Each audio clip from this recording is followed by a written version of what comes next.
retrouvant chaque jour après cours selon leurs convenances, soit pour travailler sur des projets individuels et collectifs, soit pour l'apprentissage des technologies. C'est un groupe d'étudiants passionnés. Ils font la promotion de la science et des technologies auprès des autres étudiants au moyen des conférences, des ateliers, des formations. Ils organisent régulièrement. Ils dressent un tableau des opportunités et des possibilités actuelles d'apprentissage. De l'autre côté, GIE a développé une liste vide parce qu'elle nous servira plus tard.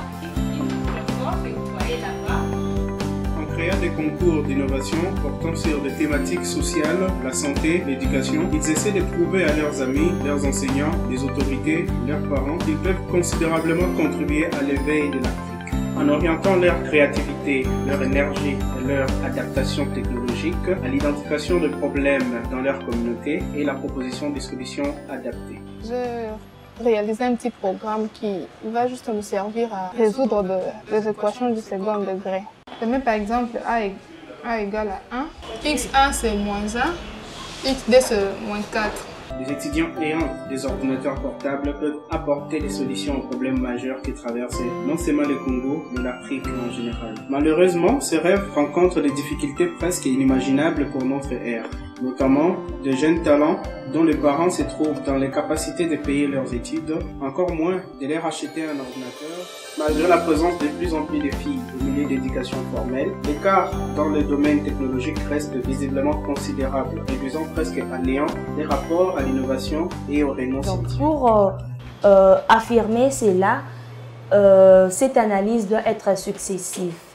Cette étude se fait à partir des ondes de repérage, des ondes R. Généralement, on les fixe au niveau du thorax parce que le thorax nous renvoie directement au cœur et il est plus facile d'analyser ces rythmes à partir du thorax qu'à partir des orteils, soit de nos doigts. Ce défi technologique va au-delà de l'enseignement. Il s'agit de redéfinir même les limites des préjugés traditionnels du cliché féminin dans la société africaine. L'intelligence artificielle d'aujourd'hui s'adaptant au mieux aux pays disposant d'un héritage numérique ou technologique.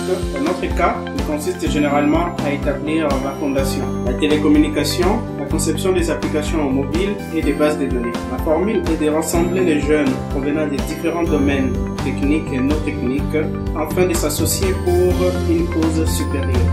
Malgré l'augmentation des jeunes dans les établissements d'enseignement ces dernières décennies, la pénétration des jeunes diplômés à l'emploi reste très faible, leur participation à l'économie nationale insignifiante.